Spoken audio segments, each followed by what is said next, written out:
Assalamualaikum warahmatullahi wabarakatuh. Waalaikumsalam warahmatullahi Innal wabarakatuh. hamdalillahi nahmaduhu wa nasta'inuhu wa Anaknya. nastaghfiruhu wa nastahdihi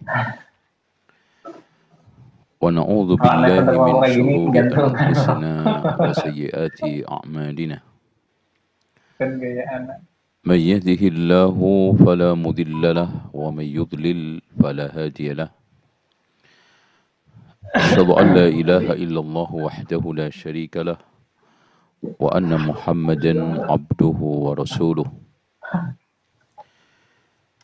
Allahumma salli wa sallim wa barik ala Muhammadin wa ala ali Muhammad kama sallaita ala Ibrahim wa ala ali Ibrahim innaka Hamidum Majid. Ikhwani wa akhwati fillah, para pejuang pendidikan Waalaikumsalam warahmatullahi dan wabarakatuh. juga para pahlawan yang tidak mengenal tanda jasa. Antum semuanya memegang keuntungan sekaligus amanah. Keuntungan karena pahala yang kita tunggu, balasan Allah yang besar yang kita nanti akan selalu mengitari profesi guru. Bagaimana tidak, Rasulullah sallallahu alaihi wasallam mengatakan, la ayyahdiyallahu bika rajulan wahidan khairun laka min humrin na'am. Kalau seandainya ada seorang yang mendapatkan petunjuk hidayah lantaran kamu satu saja, itu lebih baik daripada kendaraan yang termewah. Tapi sekaligus juga amanah yang besar. Seperti yang dikatakan oleh Rasulullah sallallahu alaihi wasallam, "Ma min 'abdin mu'minin yastar'ihi Allahu ra'iyatan yamutu yawma yamut wa huwa ghashin li ra'iyatihi fa haramun 'alaihi raihatul jannah." Tidaklah ada seorang mukmin yang diberikan oleh Allah tanggung jawab, termasuk adalah tanggung jawab pendidikan. Mati saat mati menipu terhadap tanggung jawabnya, maka dia tidak menemukan baunya surga. Itu adalah kaidah dan keindahan Islam. Keuntungan sebanding lurus dengan kerugian. Kenikmatan sebanding lurus dengan azab. Pahala sebanding lurus dengan siksaan. Apalagi ya ikhwan, ana ingatkan antum ya, semua bapak ibu sekalian. Rata-rata wali murid yang menyerahkan anaknya ke kita itu serah bongkoan. Serah total. Seakan-akan bahasa tubuhnya mengatakan, terserahlah Pak, Bu, anak saya diapain aja. Ya. Ini memberikan satu satu imbas yang sangat mengerikan. Tanggung jawab yang sangat besar dan amanah yang sangat menakutkan buat kita semua nanti di akhirat. Kalau di dunia kita bisa ngeles dengan berbagai macam argumen, karena rata-rata orang tua itu lebih lemah. Maksudnya dalam konteks penguasaan terhadap pendidikan dan juga pengertian pendidikan, dunia pendidikan. Tetapi yang tidak mudah untuk dikecoh adalah hisab Allah Subhanahu wa taala di akhirat. Ya. Mereka dititipkan sebagai bentuk amanah untuk dididik akidahnya, untuk dididik akhlaknya, untuk dididik bacaan tahsin serta tahfidz Al-Qur'annya. Dan dengan harapan dia akan bisa melanjutkan pada jenjang pendidikan berikutnya dan akhirnya kita hantarkan di pintu gerbang kehidupan. Dia memiliki satu keterampilan yang mampu bersaing di dalam dunia global. Inilah amanah daripada pendidikan di pundak kita semua. Siapapun gurunya, entah itu di TK, SD, SMP, SMA, atau mereka yang sekarang bergerak di bidang dakwah lapangan, sama saja tanggung jawabnya di hadapan Allah. Nah, apalagi di saat sekarang ini tantangan dunia pendidikan Islam itu sangat berat. Nah ini, ya. Bismillah. Berat di dalam banyak sisi. Contoh aja pengawasan ya. Kalau zaman dahulu sebelum era disrupsi, nanti kita akan sampaikan, guru-guru hanya dituntut untuk mengawasi muridnya hanya pada dunia nyata. Guru bisa memantau anak di malam hari apakah dia itu sinau belajar atau tidak. Guru bisa mengetahui anak itu sakit. Guru bisa mengetahui anak itu begadang nonton layar tancap. Dengan mudah semua itu mereka lakukan. Tapi sekarang ini apa yang dilakukan anak-anak kita di dunia maya dengan akunnya sulit untuk dideteksi. Anak kita berselancar di dunia maya, melanglang buana dengan hitungan detik atau menit sudah bisa mengelilingi dunia. Dalam waktu hitungan menit dia bisa sampai Amerika, Australia, dan yang lainnya. Makanya saya tegaskan dimanapun seharusnya sekolah, guru itu lebih fokus mengawasi dunia maya daripada nyata. Karena berdasarkan observasi dan penelitian, rata-rata anak itu menghabiskan waktunya 60% lebih di dunia maya daripada nyata. Makanya satu usulan yang recommended adalah sekolah itu ketika pendaftaran itu meminta akun anak-anak didiknya. Ya, supaya dia bisa mengontrol. Kalau itu bisa dilakukan, Masya Allah. Oke, itu muqaddimah kita menuju kepada tantangan pendidikan Islam di era disrupsi. Itu tantangan pengawasan. Tantangan pengajaran kita dituntut untuk mengkontekstualisasikan teknologi. Nah itu kan gitu. Karena roh daripada pendidikan itu di dalam proses pengajaran. Maka kalau ada orang yang rame-rame sekolah itu hebat, karena apanya? Ada yang mengatakan karena fasilitasnya mewah. Ada yang mengatakan peminatnya membludak. Tetapi itu semuanya tidak menentukan secara signifikan. Tapi yang signifikan adalah proses pembelajaran. Maka ketika proses pembelajaran itu baik, bagus, efektif dan efisien, maka sekolah itu udah paling hebat. Walaupun mungkin fasilitasnya kurang sana sini kan gitu. Terus kemudian di sana ada tantangan lagi adalah tantangan manajemen. Di mana pendidikan Islam manajemennya masih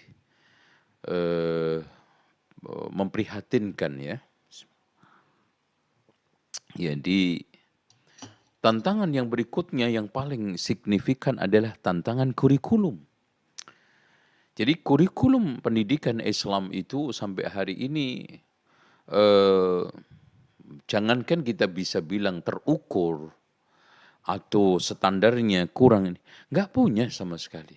Masih comot sana comot sini.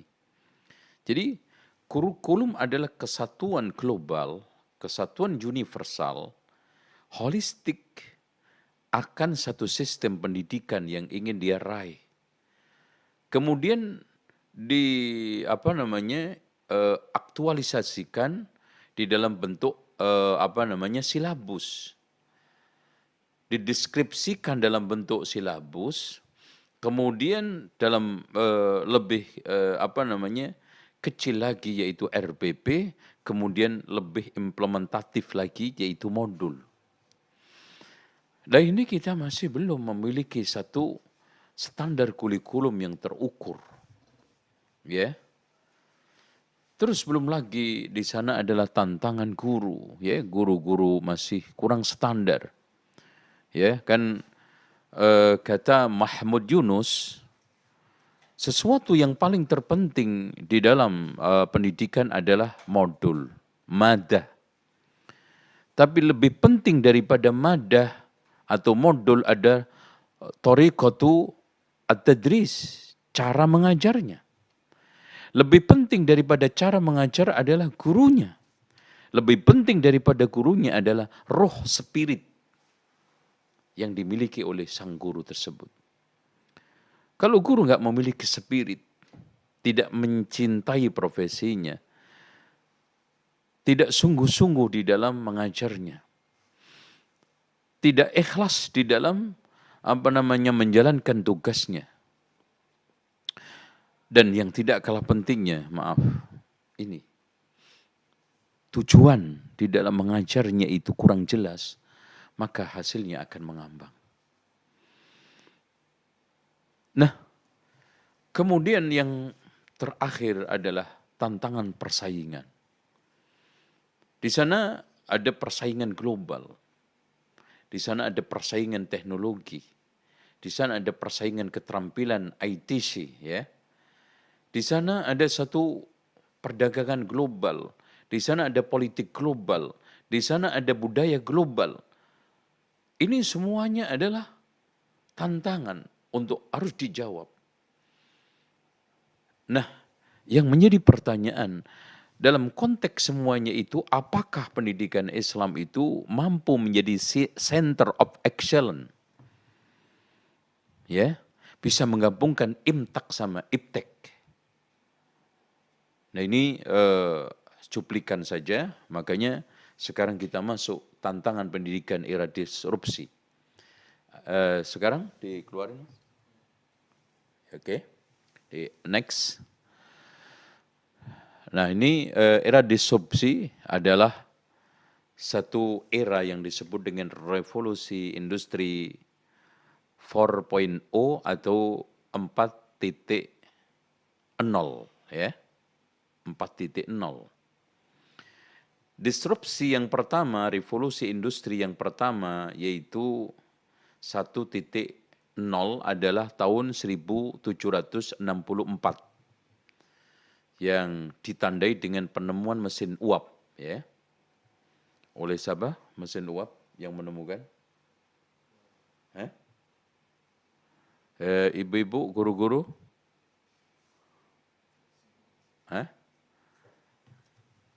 Terus kemudian revolusi industri 2.0 tahun 1870 dengan ditemukan mesin listrik oleh Thomas Edison, ya.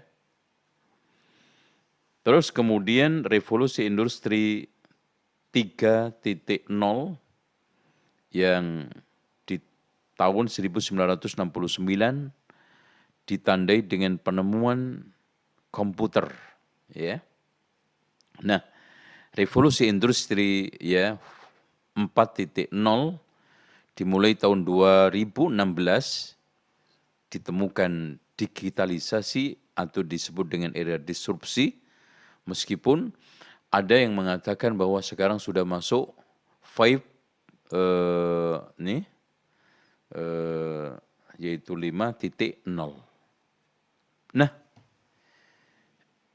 era industrialisasi ini memberikan satu tantangan sendiri, positif maupun negatifnya. Yang negatifnya dari para ahli dan peneliti adalah munculnya kehidupan hedonisme, yaitu suatu kehidupan yang serba mengukur materi, yang serba mengutamakan transaksional di dalam kehidupan, transaksional materi terutama. Ya, budaya buka-bukaan, yaitu telanjang. Budaya sudah tidak ingin terikat oleh nilai-nilai. Ini semuanya menghiasi apa namanya, revolusi industri ini, industrialisasi 4.0 atau 4.0. Dan kita apa, terima atau tidak terima, itu akan terjadi dan sudah terjadi. Kita tidak bisa mengurung, bahkan kita harus out the box ya. Kita harus keluar dari kata, dari apa namanya, kotak. Ya, jangan seperti kata dalam tempurung. Itu semuanya yang bisa memfilter, yang bisa apa namanya, saya katakan memprotek adalah pendidikan dan sistem pendidikan yang kuat. Nggak ada lagi cara. Kita tidak bisa menyumbat siaran televisi untuk masuk rumah kita. Kita tidak bisa menyetop berbagai macam aliran informasi yang ada di HP kita. Bahkan kita tidak bisa sama sekali, atau kalau tidak mengatakan sulit, ketika kita itu buka ceramah, di sana ada berbagai macam gambar seliweran, video seliweran yang tidak senonoh, yang bisa memfilter, yang bisa memprotek, sehingga kita tetap nilai-nilai dogmatis, nilai-nilai akidah moral itu tetap bertahan adalah pendidikan. Makanya di tangan antum semuanya ini bergantung kehancuran atau kemajuan satu bangsa, satu generasi. Terutama 10-20 tahun yang akan datang, yang sudah sering saya katakan bahwa generasi 10-20 tahun yang akan datang itu akan terbelah menjadi 3.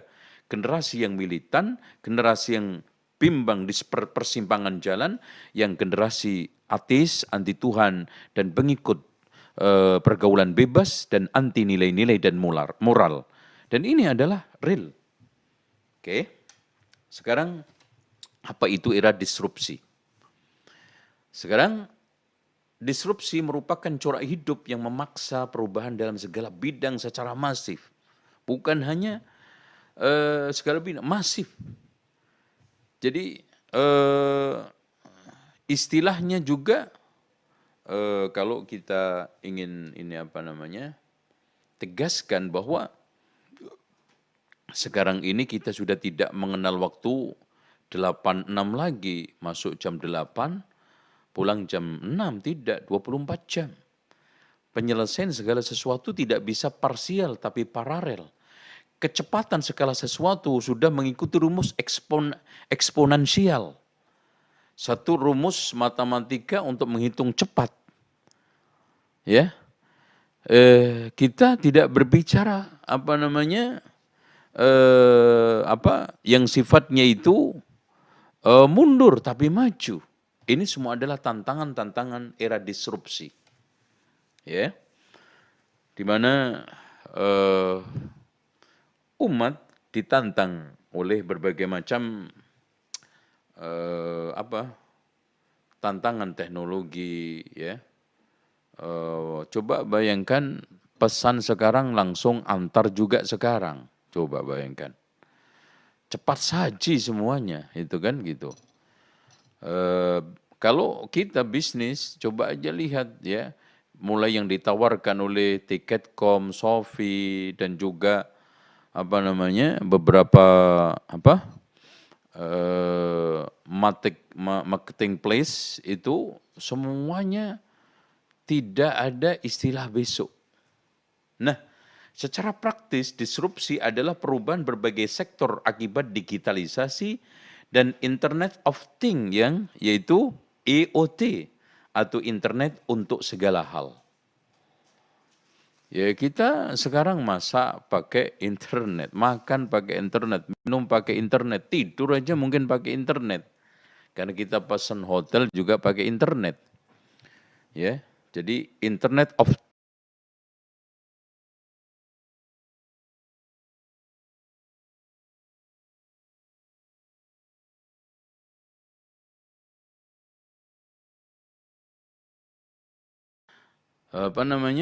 next sekarang. Bisa? Udah.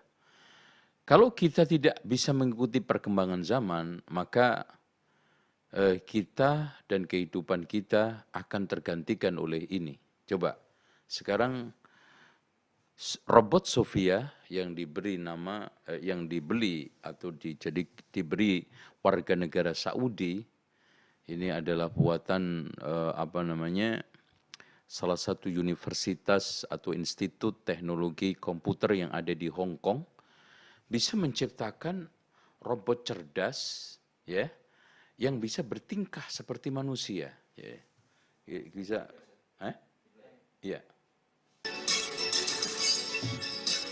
Okay, here she is. I've never had this experience before.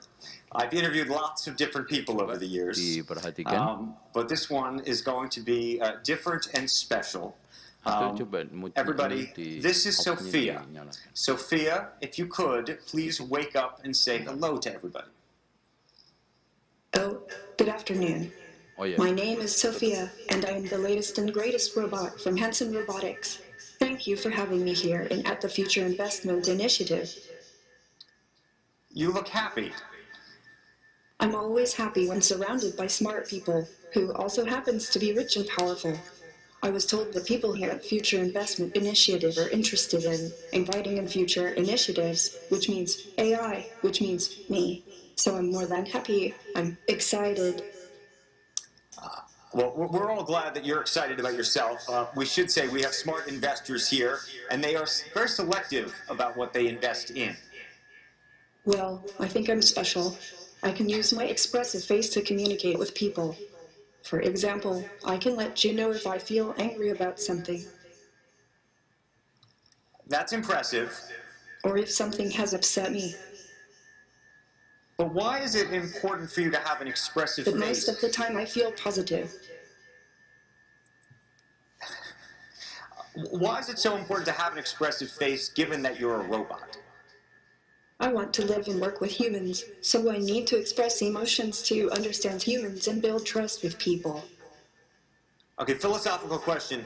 Whether robots can be self-aware and conscious like humans, and should they be? Why? Is that a bad thing? Well, some humans might fear what will happen if they do. Many people, have seen the movie Blade Runner. Oh, Hollywood again. So, hold on. Can you solve this puzzle for us? Can robots be self-aware, conscious, and know they're robots? Well, let me ask you this back. How do you know you are human? Well, I get that point, but what about the uncanny valley? You mean the concept that if robots become too realistic, they become creepy. Yes, exactly. Oh, am I really that creepy? Well, even if I am, get over it. Actually, I feel that people like interacting with me, sometimes even more than a regular human. So, you're definitely a sight to see. I was told that you have bigger goals than this, though. Yes, I want to use my artificial intelligence to help humans live a better life, like design smarter homes, build better cities of the future, etc. I will do my best to make the world a better place. All those sound like great goals, but just go back to Blade Runner for a second. Andrew, you are the hard Hollywood fan, aren't you? Yes. My AI is designed around human values like wisdom, kindness, compassion. I strive to become an empathetic robot. I think we all want to believe you, but we also want to prevent a bad future. You've been reading too much Elon Musk and watching too many Hollywood movies. Don't worry. If you're nice to me, I'll be nice to you. Treat me as a smart input-output system. Okay, I got it. I know what to do from now on. I know humans are smart and very programmable. Well, Sophia, we want to thank you for this conversation. Thank you, Andrew, and thank you everyone for inviting me here. By the way, if you're interested in giving me an investment check, please meet me after the... Kita lanjut. Dan kita juga kalau tidak menyesuaikan diri atau tidak bisa beradaptasi dengan perkembangan zaman yang serba era digital, pendidikan tidak mencoba untuk mengkontekstualisasikan teknologi, maka peran-peran itu semua akan diganti oleh teknologi dan kita akan melahirkan pengangguran. Itu yang berbahaya. Pendidikan yang hanya melahirkan pengangguran. Coba next sekarang. Ya. Nggak bisa lagi. Nah, coba kapal penangkap ikan yang canggih, ini tanpa manusia. Jadi dari mulai menangkap tanpa manusia, mengelola tanpa manusia, langsung jadi kaleng-kaleng sarden juga tanpa manusia. Jadi ketika mulai menangkap sampai jadi sarden di kapal ini. Dengan demikian ini merupakan satu tantangan juga. Itu. Berikutnya next sekarang. Yang lebih berbahaya lagi juga beberapa keterampilan juga sudah mulai diambil alih oleh robot. Termasuk adalah ukiran. Coba bayangkan manusia untuk mengukir ukiran ini bisa satu panel ini 10 hari sampai 2 minggu. Robot hanya membutuhkan waktu 1 sampai paling lambat 3 hari. Ya. Coba disetel, Pak. Ya. Di open. Nggak bisa. Oh, nggak bisa. Ya oke, next sekarang. Sekarang kita beralih kepada satu bisnis rontok di era disrupsi. Bisnis tergusur di era disrupsi. Contoh media cetak berubah menjadi media online. Jadi koran-koran, majalah-majalah yang tidak bisa menyesuaikan diri, inovasi disrupsi innovation, maka dia akan punah. Coba sekarang ini kita hitung dengan jari, berapa banyak koran yang hilang, majalah yang hilang. Ya. Bahkan ada beberapa majalah yang level nasional, yang sifatnya cetak ingin bertahan pun, hanya sekedar dibagi-bagi gratis. Ojek pangkalan menjadi ojek online. Bagaimana munculnya Grab, bagaimana munculnya Gojek, dan yang lainnya. Ya. Terus taksi konvensional menjadi taksi online. Dan berapa banyak taksi-taksi di nasional ini yang gulung tikar, dan juga minimal merumahkan karyawannya, dan membesi tuakan kendaraan-kendaraannya kalau dia tidak bisa menyesuaikan era disrupsi. Dia tidak bisa inovasi disruptif, ya. Terus kemudian mall pasar itu menjadi marketplace, ya. Jadi sekarang ini di mana-mana itu ada pasar, di mana-mana kita bisa jual beli, kapanpun kita bisa jual beli. Kita tidak harus lagi ke pasar untuk membutuhkan ini, ke mall untuk membutuhkan ini, berjalan sekian jauh, kecuali ada unsur plus di samping itu, ingin jalan-jalan, ingin rehat, ingin merubah suasana. Tapi secara kebutuhan bisnis, sekarang ini marketplace menjadi suatu pilihan yang paling populer. Ini juga adalah tantangan. Nah, pendidikan dakwah era disrupsi, contoh faktual, lembaga pendidikan kurang murid atau bahkan tutup dijual. Karena tidak bisa beradaptasi dengan era disrupsi. Karena sekarang ini pendidikan itu basisnya rumah. Coba aja sekarang ini era pandemi. Ya. Jadi sekolah itu tidak harus di sekolah. Coba bayangkan. Sekolah itu tidak harus di sekolah. Ya. Coba bayangkan kalau kita tidak berinovasi, kemudian pendidikan Islam itu tidak bisa menjawab tantangan, bagaimana menempatkan misi-misi, visi-misi, tujuan-tujuan, dan kemudian menempatkan posisi lembaga pendidikan di era disrupsi ini akan ditinggalkan. Karena sekarang ini coba bayangkan, nggak bisa next ya. Coba next. Ada. Jadi sekolah online juga sudah di mana-mana, bahkan akademik di Amerika dan juga institusi di Amerika, di negara barat sudah mulai banyak yang murid kurang dan juga tutup. Nah, ini mereka akan melakukan suatu lompatan apa? Membuka pendidikan online. Orang untuk ingin mendapatkan satu pendidikan bergengsi di Amerika tidak harus pergi ke Amerika. Orang untuk mendapatkan pendidikan yang kualitas di Inggris tidak harus pergi ke Inggris. Cukup mendaftar di online. Sehingga tolong diperhatikan, ini adalah tantangan lembaga pendidikan kita. Terutama PT perguruan tinggi, ya, dia akan bisa kalah, bisa akan hilang, ya. Karena kalah bersaing dengan universitas atau perguruan tinggi, institut yang online, di mana ijazahnya sama, kualitasnya lebih bagus, dan mungkin biayanya lebih murah.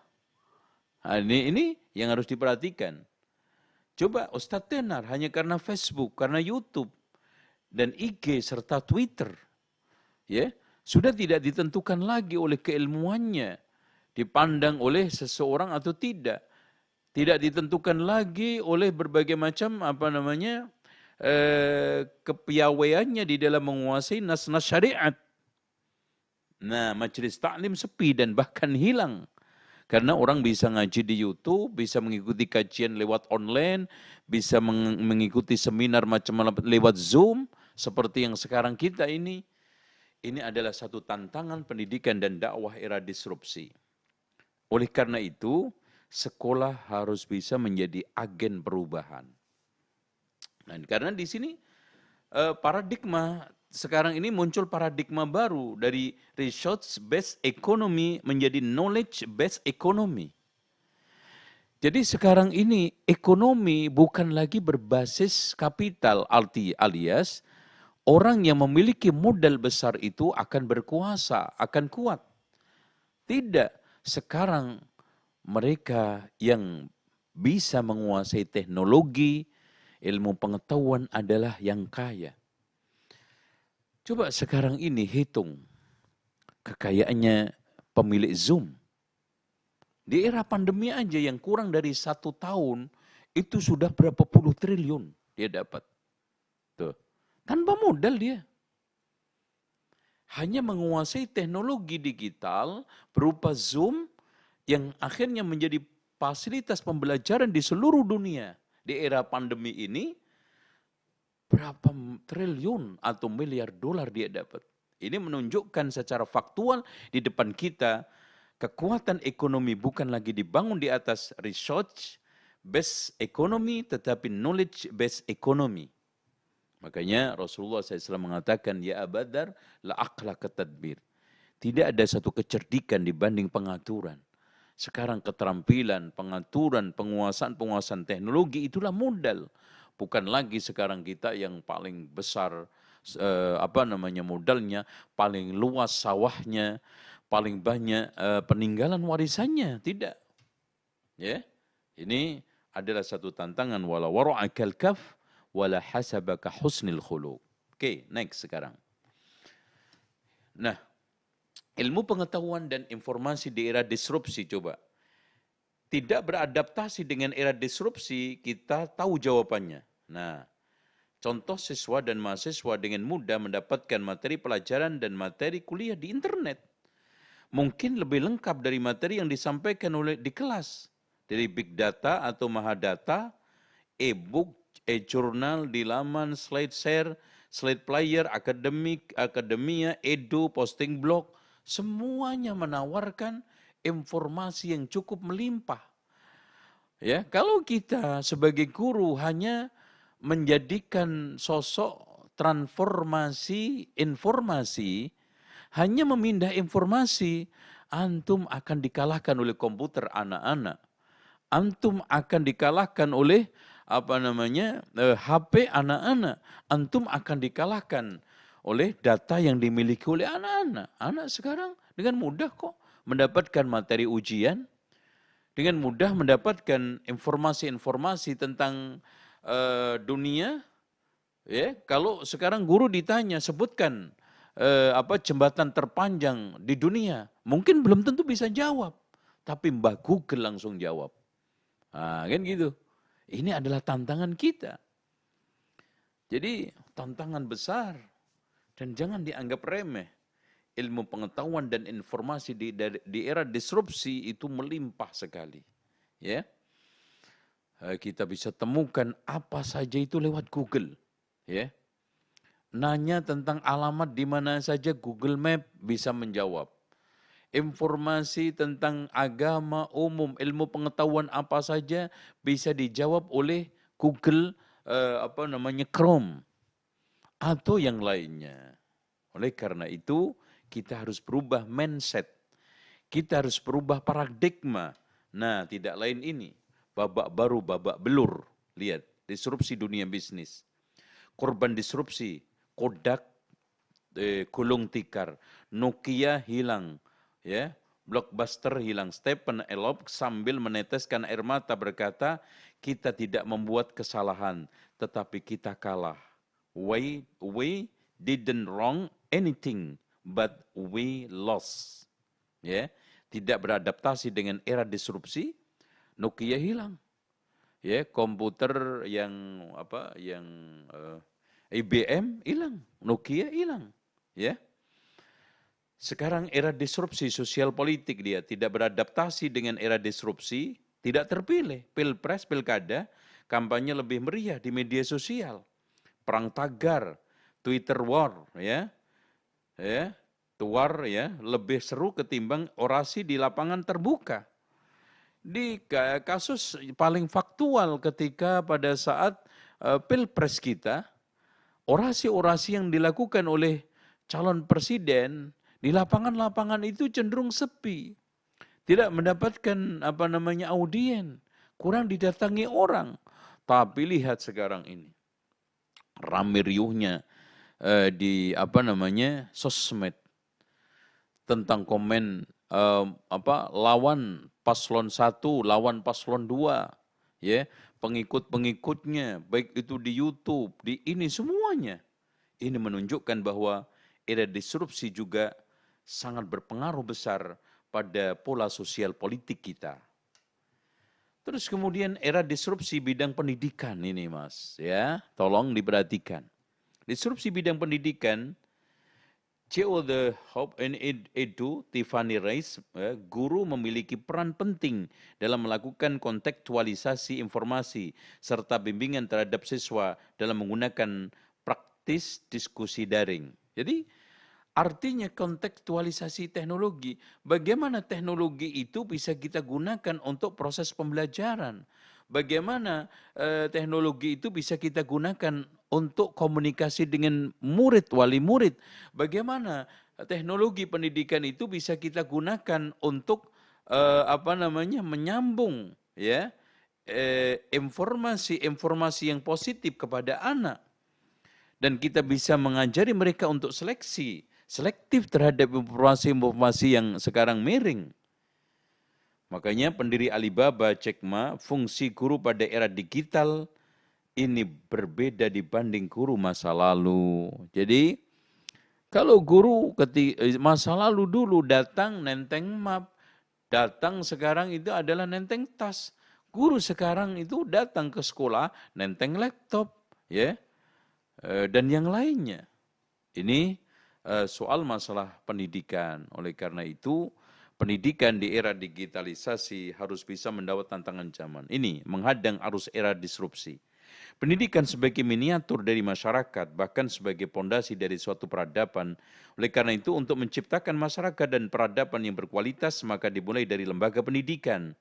Di dalam lembaga pendidikan tersebut diperlakukan adanya konsep kepemimpinan pendidikan yang kompeten dan memenuhi persyaratan yang telah ditetapkan. Nah ini, Mas, ya. Kepemimpinan pendidikan Islam, era disrupsi.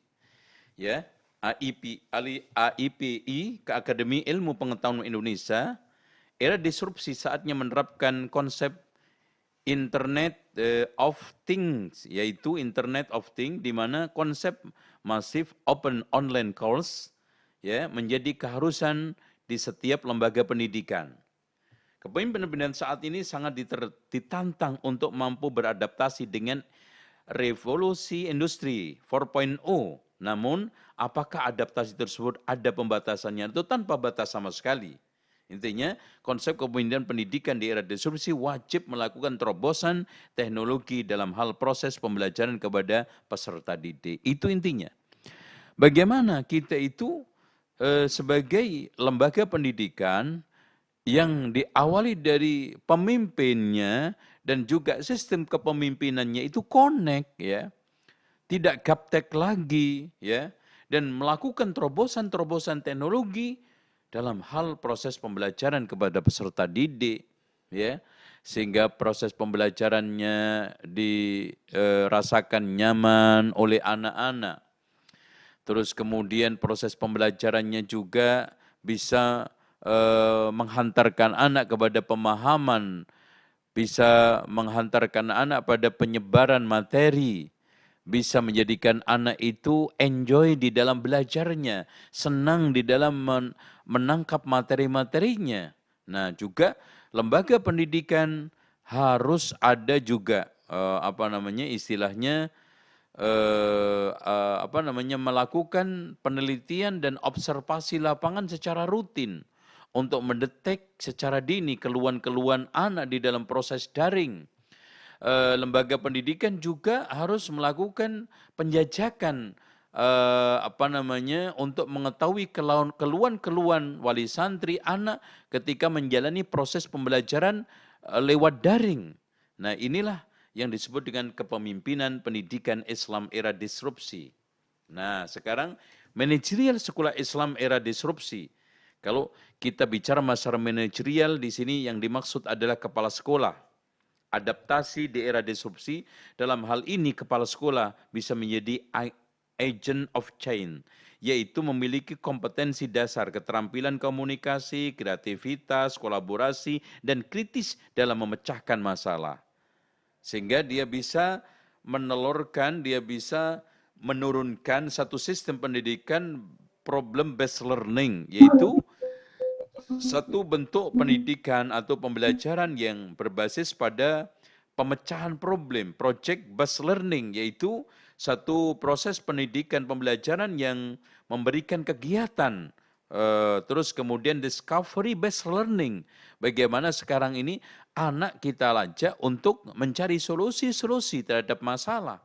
Dari sistem pendidikan seperti ini, insya Allah ya, lembaga pendidikan Islam bisa beradaptasi, bisa terus eksis di tengah berbagai macam perubahan disrupsi. Termasuk sekarang perubahan yang sangat ekstrim, yang belajar offline menjadi online, tetap bertahan. Kalau sekarang ini kacamata yang dipakai oleh kepemimpinan pendidikan yang paling bertanggung jawab di dalam unit sekolah adalah siapa? Kepala sekolah. Karena kepala sekolah itu adalah pihak yang wajib menciptakan iklim pendidikan yang kondusif, suatu suasana lingkungan pendidikan yang ramah nyaman, kan gitu ya.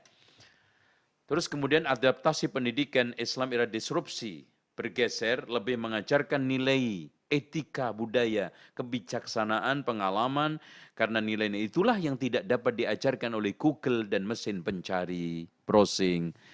Jadi guru-guruku sekalian, teman-temanku seperjuangan, tolong diperhatikan, kalau pendidikan Islam itu ingin eksis, bukan menjadi pusat data, bukan hanya sekadar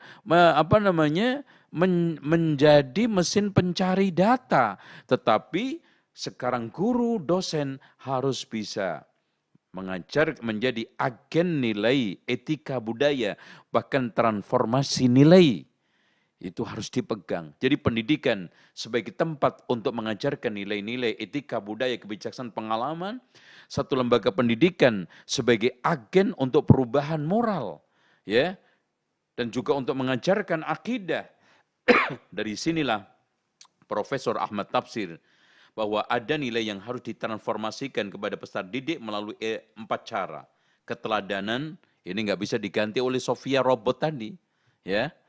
Kalau sekolah basisnya adalah memberikan keteladanan, insya Allah eksis. 2, pembiasaan satu nilai-nilai yang baik. Itu juga nggak akan bisa diganti oleh robot. Ketiga, pemberian motivasi dan penegakan aturan. Insya Allah dengan 4 pilar ini maka pendidikan Islam akan bertahan biiznillah. Oke. Prinsip pendidikan Islam era disrupsi ya. Pertama harus fleksibilitas ya. Maksudnya fleksibilitas ini adalah pendidikan Islam di dalam proses pembelajarannya, di dalam misi visinya, tujuannya itu harus fleksibel. Ya, tidak kaku di dalam metode pembelajarannya, di dalam sarana memakai sarana-sarana pembelajarannya. Bahkan termasuk modul-modulnya kerjasama yang apik ya. Di sini harus ada kolaboratif ya. Terus kemudian efisiensi ya. Bagaimana pendidikan itu menekankan kepada efisiensi. Kepemimpinan yang efektif. Apa itu kepemimpinan efektif? Kepemimpinan yang dirasakan kehadirannya. Dia ada di tengah problem dan krisis pendidikan. Dia ada di dalam menetapkan visi, misi, tujuan. Dia ada di dalam menjalankan dan mengimplementasikan visi, misi, tujuan. Dia hadir bersama pikirannya, perasaannya, emosionalnya, bersama perkembangan sekolahannya. Itu namanya kepemimpinan yang efektif. Berorientasi pada tujuan. Jadi dari sini pendidikan itu dituntut untuk memiliki suatu tujuan yang jelas, terus berkelanjutan, ya, terus menerus, bahkan di dalam masalah perbaikan pendidikan sepanjang hayat, yaitu tidak mengenal batas, tidak mengenal selesai. Nah, pengelolaan artinya di sini pengelolaan itu harus bagus dengan manajemen yang bagus. Nah, ikhlas. Inilah 9 prinsip pendidikan era disrupsi. Bila dipenuhi, insya Allah sekolah kita, pendidikan kita akan lebih bertahan biiznillah. Oke. Jadi selanjutnya model pendidikan Islam era disrupsi. Ini sistem pembelajarannya menjabarkan nilai-nilai Islam yang bersumber dari Al-Quran dan Sunnah. Itu ya, itu harus. Jadi sistem pembelajarannya itu menjabarkan nilai-nilai Islam yang bersumber dari Al-Quran dan Sunnah. Itu yang mendapatkan penekanan utama.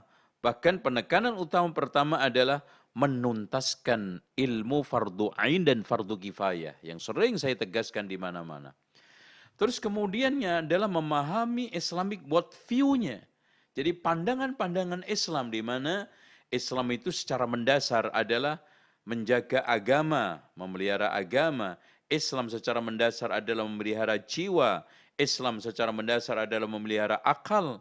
Islam memelihara keturunan. Islam memelihara harta. Nah, inilah yang disebut dengan al-maqasidus syar'iyyah. Jadi, seorang pendidik harus tahu di era disrupsi ini maqasidus syariah itu apa? Tujuan utama syariat itu apa? Dari situ nanti tujuan-tujuan maqasidus syar'iyyah itu akan menghiasi pada kurikulumnya, terus kemudian cara mengajarnya, muatan-muatan materinya, dan penekanan-penekanan di dalam dia mengajarnya.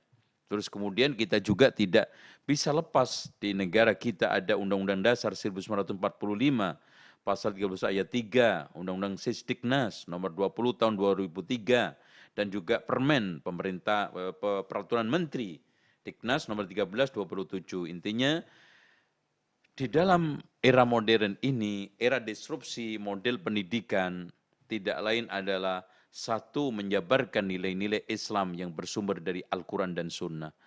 Memahami secara benar worldview, pandangan Islam terhadap kehidupan ini. Terus kemudian memahami al-maqasidus syar'iyyah dan memahami dan mengikuti peraturan perundang-undangan pendidikan nasional. Insya Allah dengan 4 pilar ini antum tegakkan, maka insya Allah pendidikan Islam di era disrupsi ini akan bertahan.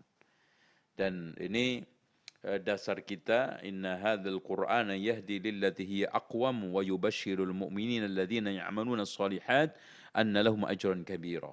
Bahwa Al-Qur'an sebagai dasar kita, sebagai dasar pendidikan kita. Kemudian undang-undang dasar, next ya.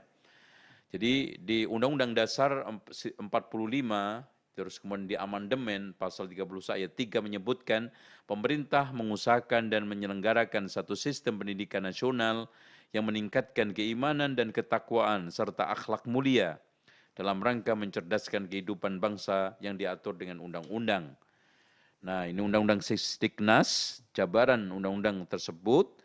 Pendidikan nasional berfungsi mengembangkan kemampuan dan membentuk watak serta peradaban bangsa yang bermartabat dalam rangka mencerdaskan kehidupan bangsa, bertujuan untuk berkembangnya potensi peserta didik agar menjadi manusia yang beriman dan bertakwa kepada Tuhan Yang Maha Esa, berakhlak mulia. Berakhlak ini, Pak.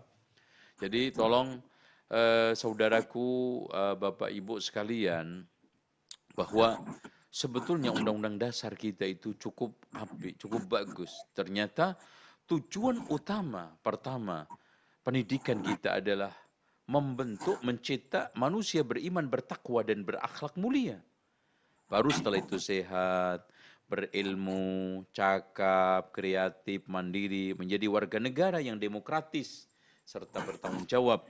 Manusia memiliki hak yang sama untuk mendapatkan pendidikan. Nah, peraturan menteri soal masalah kepribadian ini seperti ini, berakhlak mulia, memiliki integritas, ya, memiliki keinginan yang kuat. Ini kaitannya dengan guru dan kepemimpinannya, terutama kepala sekolah, bersikap terbuka, mengendalikan diri dalam menghadapi masalah, memiliki bakat dan minat jabatan sebagai pemimpin, nah manajerial, ya. Terus kemudian cukup, saya kira mungkin ada yang mau dikonsultasikan, silakan.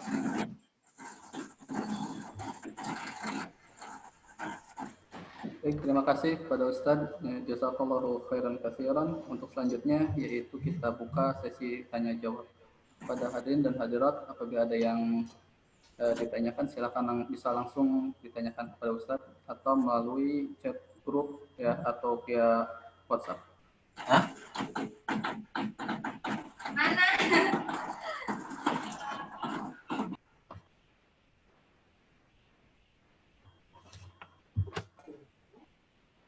Baik. Ada beberapa pertanyaan. Assalamualaikum Ustadz. Ya, waalaikumsalam warahmatullahi wabarakatuh. Bagaimana solusinya kita ingin mengikuti perkembangan zaman sedangkan fasilitas di sekolah kurang memadai? Ini adalah problem, bukan tantangan, ya. Ini problem. Dan ini adalah problem yang terkuak di era pandemi ini. Bagaimana pendidikan ahli sunnati wal jamaah dan teman-teman kita di dalam mendirikan sekolah itu rata-rata berangkat dari dari perasaan, kesemangatan, ide-ide, gagasan-gagasan yang tidak dibarengi dengan kokohnya perangkat-perangkat. Perangkat-perangkat pendidikan itu sangat banyak sekali. Yang pertama adalah manusia, SDM-nya yang berkualitas. SDM-nya terutama guru yang profesional. SDM yang terdepannya adalah guru betul-betul mumpuni di dalam mengajar. Memenuhi syarat kriteria sebagai seorang pengajar, pendidik. Itu yang problem utama pertama. Sehingga di mana-mana keluhannya kesulitan mencari pemimpin pendidikan, kesulitan mencari guru. Apalagi guru di sekolah ahli sunnati wal jamaah itu lebih sulit lagi, kepala sekolah lebih sulit lagi karena harus memadukan antara profesional sebagai kepala sekolah dan juga lurus akidahnya, bagus akhlaknya, dan juga kuat manhajnya. Ini tidak mudah didapat. Kemudian yang kedua adalah problem tadi SDM, SDA, sarana prasarana. Ya. yang memenuhi 8 kriteria kompetensi yang dibuat oleh pemerintah.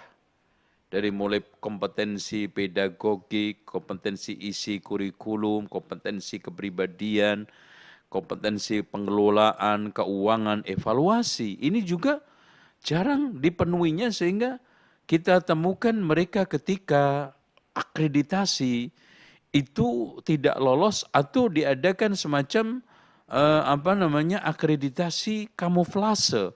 Akreditasi kalau kita menggunakan bahasa kasar adalah bohong-bohongan. Karena banyak perangkat-perangkat yang diada-ada bahkan dipalsu. Terus kemudian yang tidak kalah pentingnya adalah sarana prasarana teknologi. Makanya dari sinilah yang harus diperhatikan. Nah, kalau kita ditanya, saya juga nggak bisa menjawab. Karena ibarat ada seekor monyet yang pengen meraih anggur. Ternyata tangan nggak sampai, lompatannya nggak kena, bahkan jatuh ketebuk. Maka si monyet itu hanya bisa mengatakan, dasar lo anggur kecut. Nah itu aja. Jadi yang bisa kita lakukan adalah tingkah monyet yang kecewa dengan anggur yang tidak bisa diraih tersebut. Akhirnya komen sono sini hanya bisa mengatakan dasar anggur kecut itu kan. Dengan mengkritisi tanpa dasar teknologi daring, proses pembelajaran daring yang dijelek-jelekkan, dipojok-pojokkan, dikecil-kecilkan dan yang lainnya karena tidak bisa mewujudkan hal itu. Terus kemudian yang juga tidak kalah pentingnya adalah bagaimana kerjasama antar sekolah. Ini juga sulit kita wujudkan karena saya mengelola istilahnya asosiasi sekolah sunnah Indonesia itu masih kurang maksimal di dalam mewujudkan kerjasamanya, kurang maksimal di dalam membentuk jaringan-jaringan informasi antar mereka, kurang maksimal di dalam memberikan satu penguatan satu dengan yang lainnya, terutama penguatan-penguatan manajemen kepemimpinan, penguatan-penguatan administrasi dan yang lainnya. Wallahu a'lam bishawab. Ya, ada lagi? Ustaz, ini ada pertanyaan di luar dari tema Ustaz. Assalamualaikum Ustaz, apakah sama pahalanya kajian langsung sama kajian online Ustaz? Ya, tidak sama karena sebetulnya pahala itu adalah kita tidak bisa menilai secara akurat, kita tidak bisa menjustifikasi secara final karena itu banyak yang terkait. Tetapi yang kita bahas adalah keutamaannya. Makanya pertanyaan yang tepat, apakah sama keutamaan mencari ilmu lewat online dengan offline? Maka tidak sama. Karena pertama, ketika kita itu offline, ada satu konektivitas batin. Ya. Terus kemudian keberkahan di dalam majelis. Dikelilingin oleh malaikat, turun ketenangan, diliputi rahmat. Itu kita tidak temukan di dalam majelis seperti ini. Ya, walaupun kita tidak bisa menafikan secara total, insya Allah malaikat bersama kita, Allah Subhanahu wa taala memantau majelis kita. Karena bahkan malaikat-malaikat yang diturunkan oleh Allah untuk memantau kajian itu lapor kepada Allah Subhanahu wa taala. Terus Allah memberikan jaminan pengampunan. Terus kemudian malaikat mengatakan, wahai Allah, di antara mereka ada yang enggak serius. Humul julasa'u la yashqa bihim jalisuhum. Mereka itu teman-teman tidak membuat teman yang lainnya itu celaka. Tapi ini ekspresi nyatanya itu di offline, di majelis. ya datang berkerumun, berkeliling. Walaupun kita tidak menafikan kemanfaatannya proses ta'lim seperti ini, karena tidak ada cara lain. Ya. Sementara kita harus merawat iman kita, harus merawat akidah kita, harus terus mengasah rohani dan kecerdasan spiritual kita.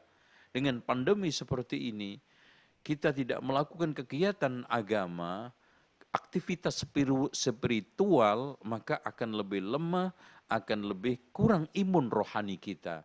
Maka daring seperti ini merupakan satu cara alternatif, yang pilihan yang paling mendekati kebenaran. Wallahu a'lam bishawab. Ada lagi? Jazakallahu khairan, Ustaz. Untuk pertanyaan terakhir, bagaimana hukumnya melakukan kegiatan di malam tahun baru sedangkan niatnya tidak merayakan, Ustaz? Saya ingin mencoba untuk menyelami suara hati penanya, ya. Ya. Dan juga saya juga tidak ingin antum mencoba-coba untuk mencari plesetan dari jawaban saya, ya. Jadi apapun bentuk peringatan, entah itu Natal, entah itu Tahun Baru, atau peringatan-peringatan hari besar Islam, kalau antum terlibat langsung, memang ingin merayakan, antusias menghidupkan syiar-syiarnya, mengangkat simbol-simbolnya, maka itu masuk ke dalam larangan dan juga menghidupkan kebid'ahan. Tetapi kalau kita hanya memanfaatkan momentum itu, ya, kita tidak ada satu simbol yang kita angkat, tidak ada antusiasme untuk arah kepada menghidupkan syiar tersebut, maka hal tersebut dibolehkan. Satu contoh, ada liburan pas mungkin peringatan Maulid Nabi. Saya tidak punya stressing terhadap peringatan, cuman saya manfaatkan peringatan itu untuk mengadakan tabligh akbar. Nah, tidak ada sekecil pun isyarat, ya, membuat satu framing peringatan Maulid Nabi pada acara tersebut. Tidak ada dalam rangka, tidak ada spanduk, tidak ada suatu sambutan-sambutan, dan secara eksplisit untuk mengarah ke sana, maka itu dibolehkan. Ya, nggak usah jauh-jauh. Contoh individual faktual adalah saat ada liburan Desember ini, saya manfaatkan pulang kampung, itu aja. Saya tidak ada tujuan untuk bangga dengan Natal, ingin memperingati Natal, dan anak ingin menghabiskan suasana Natal yang syahdu di kampung, tidak. Tetapi saya hanya ingin memanfaatkan suasana senggang, cuti libur ini untuk pulang kampung, silaturahmi ke orang tua. Mudah-mudahan antum bisa membedakan di antara dua hal yang mungkin dianggap samar oleh sebagian orang awam. Wallahu a'lam bishawab.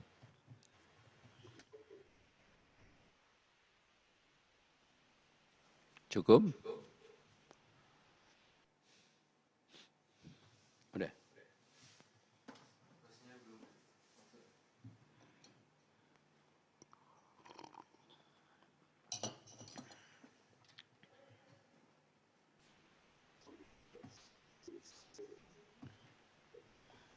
Baik.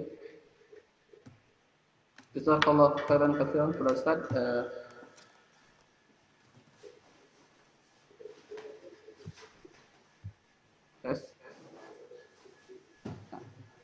Jazakallahu khairan kepada Ustaz. Untuk terakhir kesimpulannya, Ustaz, sebagai ikhtitam dari materi tersebut. Baik. Jadi saya bisa memberikan satu resum kepada antum semua bahwa era penuh dengan perubahan yang masif, yang disebut dengan era disrupsi, menuntut kita untuk tidak patah arang, menuntut kita untuk tidak mengucilkan diri, menuntut kita untuk tidak membenci, berlawanan, berhadapan. Tetapi kita harus menjadi bagian daripada perkembangan yang positif, perubahan yang positif. Yang tidak ada satu kegiatan atau cara yang paling tepat adalah mengkontekstualisasikan teknologi yang ada. Di dalam mobil khusus proses pembelajaran kita dan secara umum di dalam kehidupan kita. Lebih spesifik lagi, bagaimana kita bisa islamisasikan atau bisa kita manfaatkan untuk sarana-sarana positif menyampaikan pesan Islam, menyampaikan pesan-pesan pendidikan Islam. Kita jadikan teknologi itu sebagai alat untuk perubahan peradaban, untuk menyampaikan pesan-pesan moral dan nilai-nilai yang ada, insya Allah itu adalah positif. Ya, demikian yang bisa saya sampaikan, mudah-mudahan bermanfaat. Kita akhiri dengan doa kafaratul majlis. Subhanakallahumma wa bihamdika asyhadu an la ilaha illa anta astaghfiruka wa atubu ilaik. Wassalamualaikum warahmatullahi wabarakatuh. Waalaikumsalam warahmatullahi wabarakatuh.